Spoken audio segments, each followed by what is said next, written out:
That was Bright Champs, one of our portfolio companies. Our next panel is Seeing the World, Serving International Students. So in the next few years, India is expected to send over 1 million students abroad. And we're not only exporting software, so we're now also exporting students. And we're seeing this movement really largely happen from like tier 2 cities.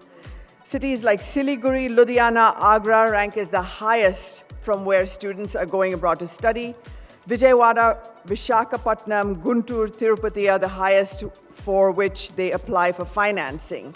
And so our next group of panelists are going to discuss these dynamics and talk about what to expect in terms of students going abroad to study in the next few years. So please give it up for our panelists and our moderator. We have Piyush Bhartiya, co-founder of AdmitKard, Mayank Sharma, country head, India and global head of partnerships, Prodigy Finance, Esther Benjamin, CEO and executive director of World Education Services, Ashutosh Tiwary, senior vice president and executive dean, Western Governors University, and our moderator is Jason Horne, partner GSV Ventures.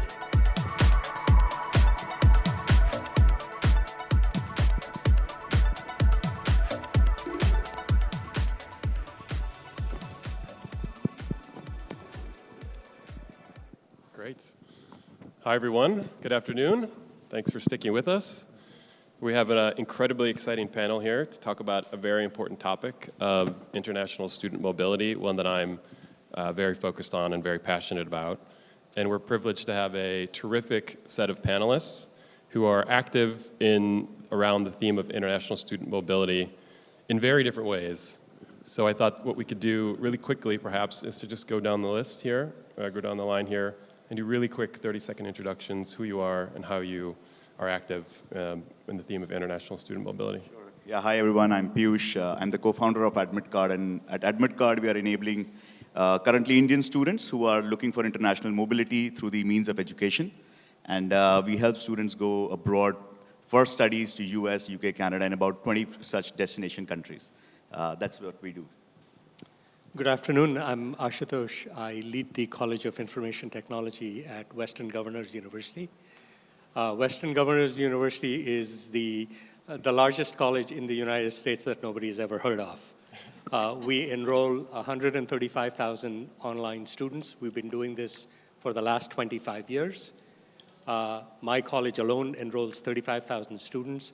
Overall, we graduate 50,000 students every year that go on to get high-paying jobs, and we provide an incredible return on their investments.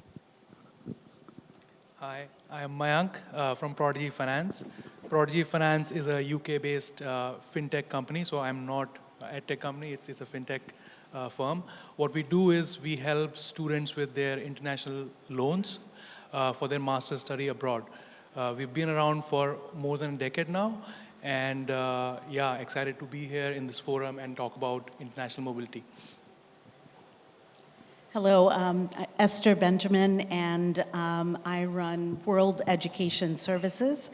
We've actually been around for 50 years, serving international students, immigrants, and refugees with international credentials. So we focus on recognition and mobility of education earned around the world.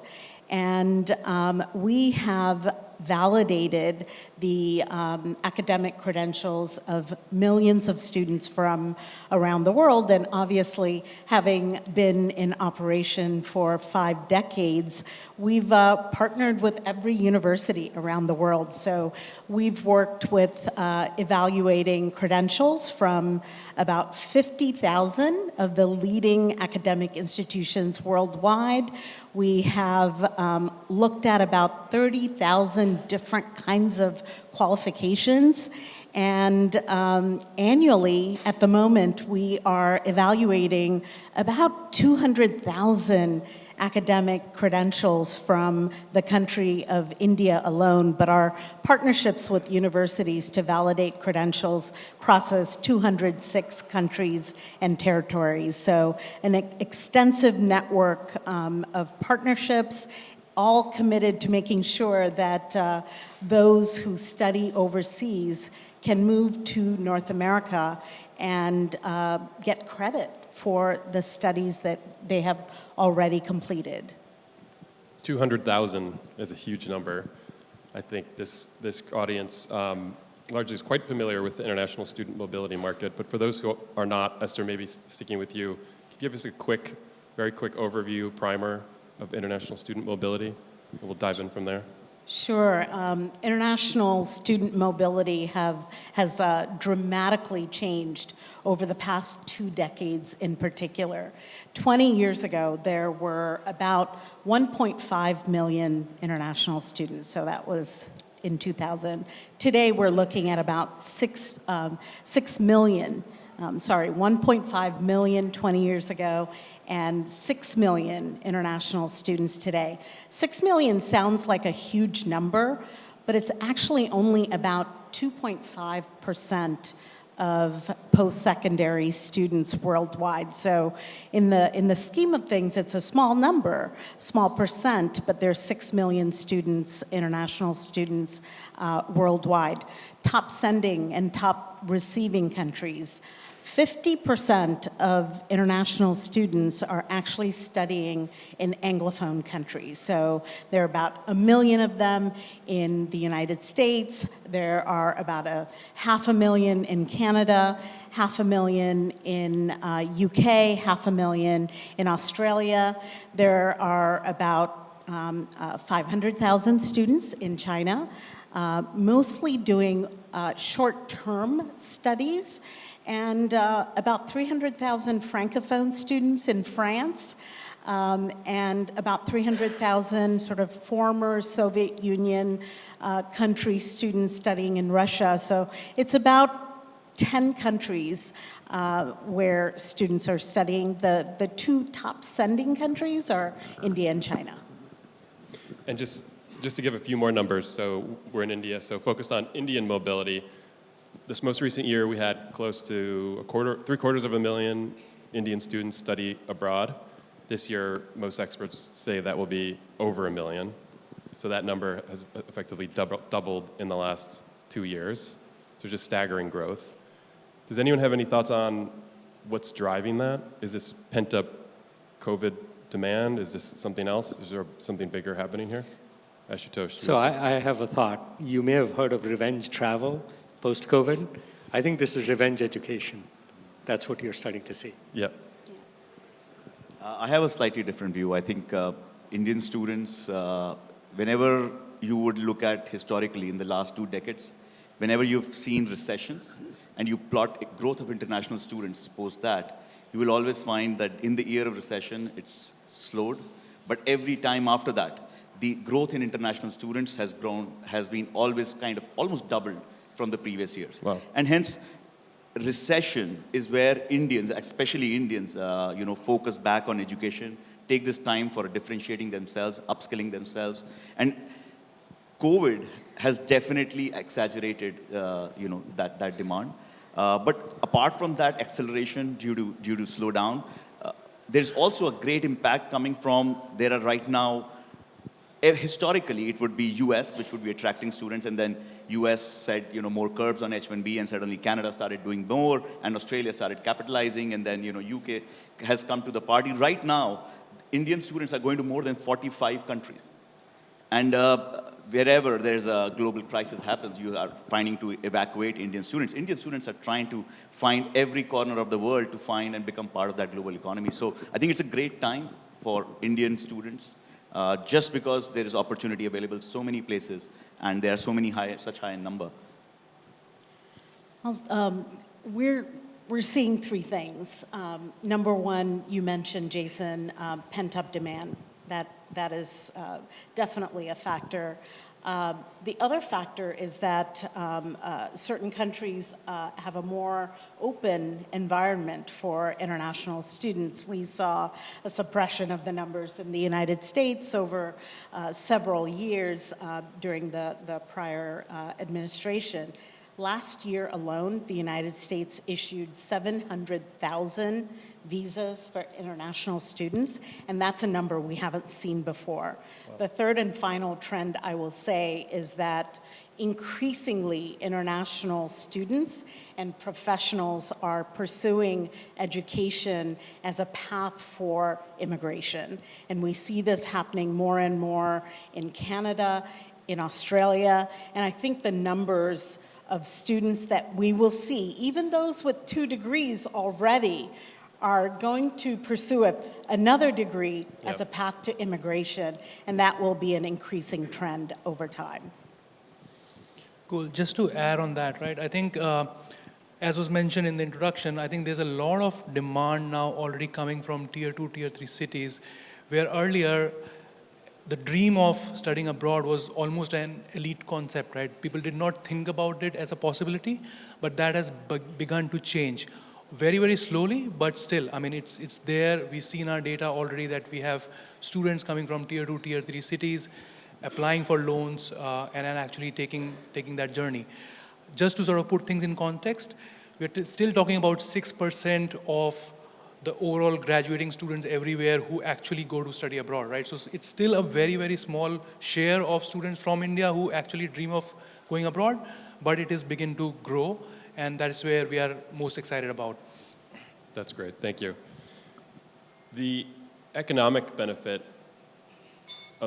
tied to those 750,000 million students is largely goes to the destination countries. And you mentioned immigration, so the ongoing benefit of that, again, to the destination countries. I wanted to ask about this topic of brain drain, which we actually heard a couple panels throughout the last couple of days.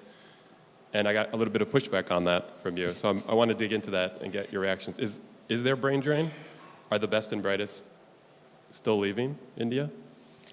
I can try and go first. So I think it used to be a concept probably a decade ago, but I think now it's more of a brain gain. I say that from, like, say, like a soft power kind of a perspective, right? If you think about Indian students who eventually become CEOs and prime ministers, right? It's basically having that influence in terms of soft power.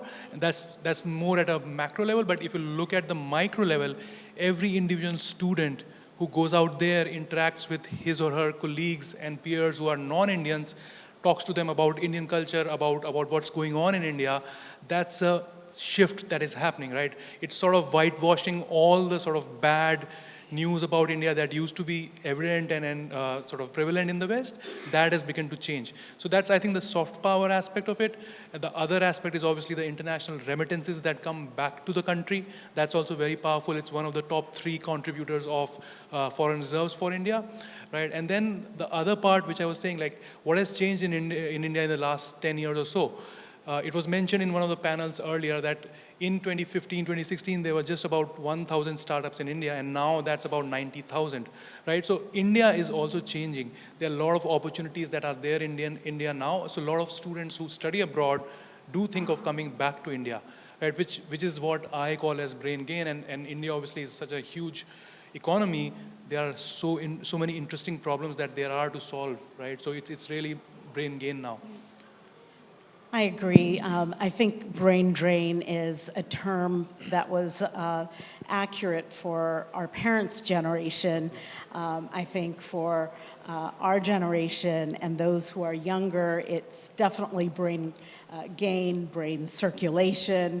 It's about global mindsets and global mobility. And the top professionals in the world in the future, now and in the future, will be those who've studied in more than one country. In evaluating Indian credentials or Indian applicants at World Education Services, over the past several years, we've begun to see something new, which is that Indian applicants are bringing up to us degrees from 2 countries. And so we're seeing less and less of the Indian graduate with just an Indian credential. So most frequently now, we're seeing Indian individuals with an Indian qualification plus a US degree, plus a UK degree, plus an Australian degree. And I think this is a trend for the future, that the most successful professionals will not just move and stay, they will continue to move. They'll be in and out of India, the US, and elsewhere. So new terms for a new economy in the future. I think brain drain is a myth. Yeah. I think we should stop talking about brain drain and start talking about skills gain. Because that's what actually happens. Skills People gain. move around and they gain new skills. Yeah. And that benefits the host country, it benefits India, it benefits everybody. Yeah. Yeah. Massively. So for me, I think brain drain is, or toppers is a very elitist mindset. I mean, with a country which has 1 million students appearing for, 10 million students appearing for engineering and other exams out, graduating out of schools, what percentage of the top would you call the top? Right. Right? And if you just think of that, the numbers are so staggering.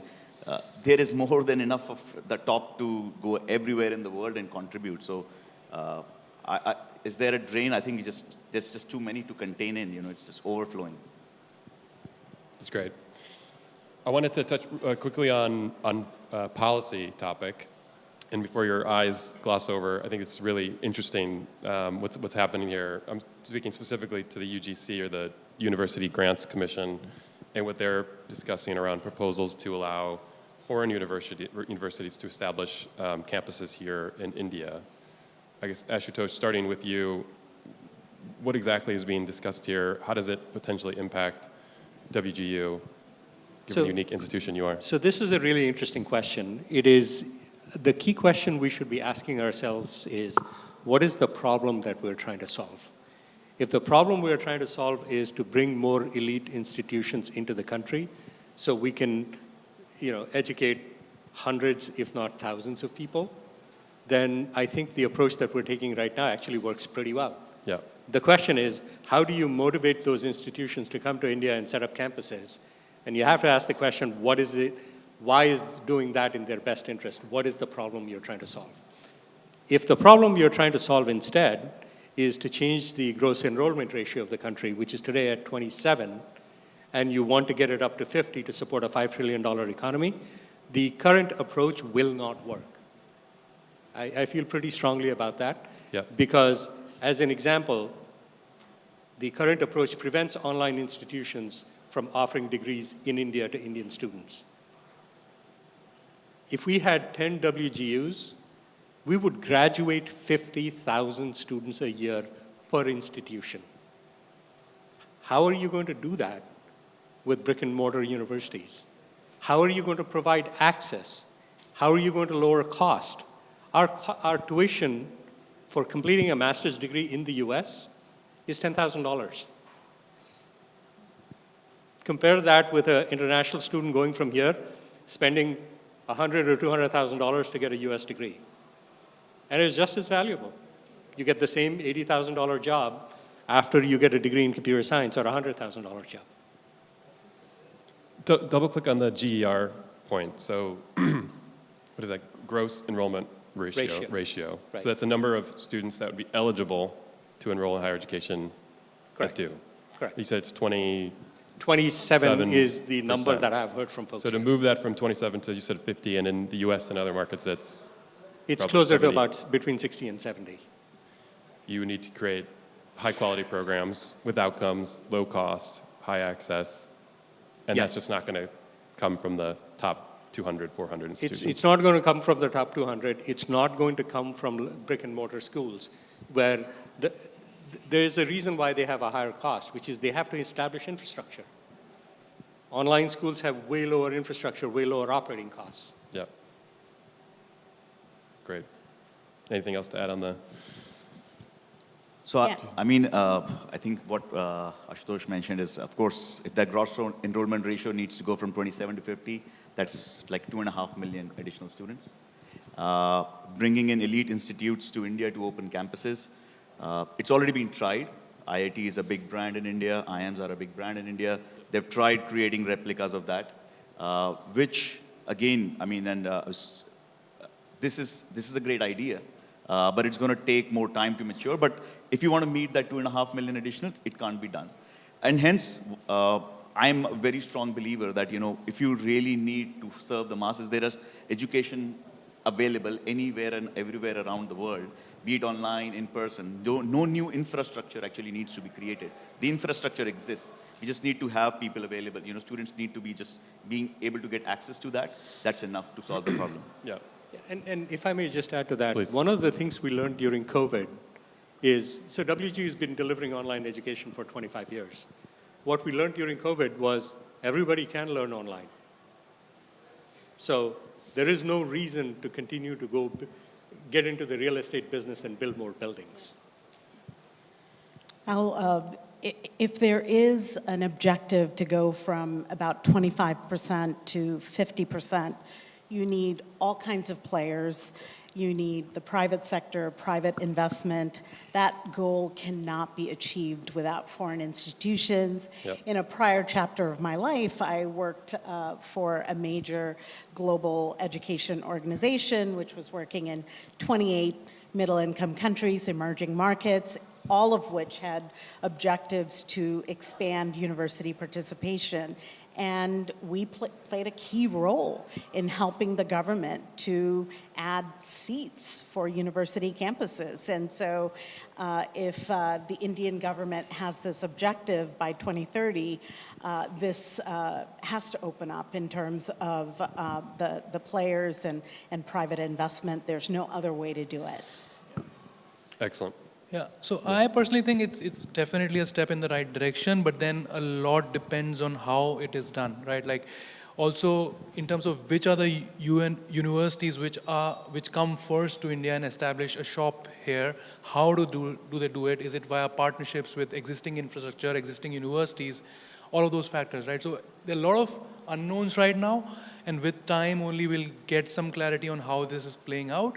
But I think overall it seems to be a good step, because if it plays out well, then there will be more competition, and for the students there'll be more options, which obviously is a good thing, right? It will push the Indian universities, which are quite low quality in general, right? It will push them to sort of up their game and improve the delivery that they're doing to students.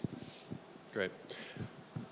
I want to talk a little bit about the opportunities for companies and perhaps institutions focused on international student mobility. For students that wish to study abroad, there are huge frictions to be overcome, and obviously there are big businesses that can become in overcoming those frictions, and you all tackle some of those: finances, student support, success, credentials we've talked about. Does there remain frictions that are largely unaddressed or poorly addressed today? Or where are the big opportunities still? Yeah, I can take that. Yeah, I mean, I think I'm probably the youngest in the industry amongst all the panelists, but I think this is an amazing time. With the kind of interests Indian students especially are having about studying abroad, it has opened up a lot of opportunities. On the first day, Krishna from Simply Learn, kind of put this kind of framework that there is education, there is skilling, and there is employability. I think right now for the students going from India to abroad, that going part in that education and getting that access, maybe it's finance or credit evaluation or helping them make that decision, getting the validation is being handled today. But they are seen once they are there, and they still need skilling, and they still need to be made employable. And the more the number is growing of these students, the more competitive it becomes in those markets as well. And I think there's a huge opportunity, because we understand those students best to play in that skilling as well as employability opportunity. I think there are 4 key things that can be done. The first one is to increase access to well beyond the top students. In order to do that, there's a few things that we need to do, which is the second thing is to reduce cost by an order of magnitude. Right. A typical degree in the US, a master's degree, on a private institution, will cost you about $100,000 just in tuition alone. There are institutions like ours who can do it for $10,000 because we can do this online.